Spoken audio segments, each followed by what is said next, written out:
Et la nuit, pendant que je suis à la maison, je priais. Je peux dire, le Seigneur était venu. Je n'ai pas vu, je n'ai pas entendu sa voix. Il était venu, mais il est descendu. Sa présence était autour de moi. Et j'ai commencé à confesser, j'ai commencé à parler. J'étais dans la chambre, ma famille était au salon. J'ai commencé à parler. Personne ne savait que j'étais sorcière. Personne. Maman avait dit à mon papa que les sorciers me fatiguent. Pour ne pas qu'il me rejette, elle avait dit, mais les sorciers me fatiguent. Mais elle n'a pas dit. Mais j'étais dans la chambre, je pleurais, j'ai commencé à confesser. Et ils sont venus, je leur ai dit que je pratique la sorcellerie réelle. Et quand j'ai dit ça, il y avait quelque chose qui m'a surpris. Que des personnes qui ne sont pas chrétiennes, des personnes païennes, des personnes bouddhistes, on nourrit de l'amour.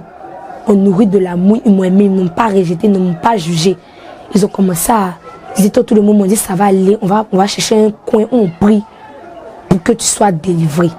Et pendant qu'on me disait ça, j'entendais la voix. C'était comme toutes les personnes avec qui j'avais travaillé là. Que ce soit dans l'église de ma maman, que ce soit dans la confrérie de ma famille, que ce soit partout, le groupe que j'avais travaillé, ils commençaient à me parler. Ils commençaient à me tourmenter. Tu as commencé tes histoires de délivrance encore. Tu as commencé tes histoires de délivrance encore. Je ne pouvais pas dormir dans la chambre, ils m'envoyaient au balcon, sur la terrasse. Lorsqu'on allait sur la terrasse, la nuit, je dormais et je voyais la confrérie de ma famille qui était venue.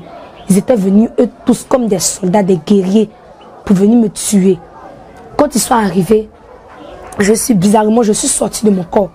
Pas volontairement, mais je suis sortie. Lorsque je suis sortie, je me suis arrêtée au balcon.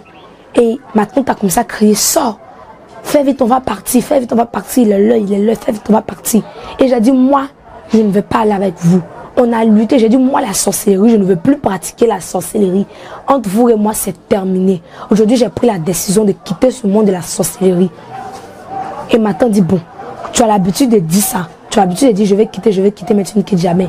Donc, bon, demain, on va venir te chercher. Elle pensait que je m'amusais. Et elle est partie. Le lendemain encore, ils sont revenus encore. J'ai dit, je ne fais plus la sorcellerie. J'ai encore insisté. On a encore lutté. Maintenant, la dernière fois, le troisième jour, elle est venue seule. Et cette fois, elle était venue pour me tuer. Elle était venue avec des arcs et des flèches. Elle m'a dit, sors. J'étais couchée, mais elle m'a dit, sors. Et je me suis levée, je me suis arrêtée au balcon. Elle m'a dit, viens, on va partir. D'abord, elle me parlait comme si j'étais sa fille, ma fille chérie, viens, on va partir. Tu sais que je t'aime. Mais moi, je ne voulais pas parce que j'avais pris ma décision. Et je lui ai dit que ce pourquoi je veux quitter la sorcellerie, ce que j'ai vu, pour que j'ai décidé de laisser la sorcellerie, prie pour que le Seigneur, j'ai commencé à dire Jésus. J'ai dit, prie pour que Jésus, le Seigneur, te montre ça aussi, pour que tu quittes la sorcellerie. Parce que si tu restes dans ça, le feu que j'ai vu, c'est là-bas que tu vas aller. Et je suis allée me coucher et j'étais couchée au mur. Elle a lancé une flèche. La flèche qu'elle a lancée, au bout, il y avait inscrit mort. Elle voulait me tuer en même temps. Puisque je voulais quitter la sorcellerie, elle voulait me tuer en même temps et en même temps profiter pour prendre la place de reine. Et lorsqu'elle a rentré, elle a tiré la flèche. Je vous dis, la flèche m'a effleuré là.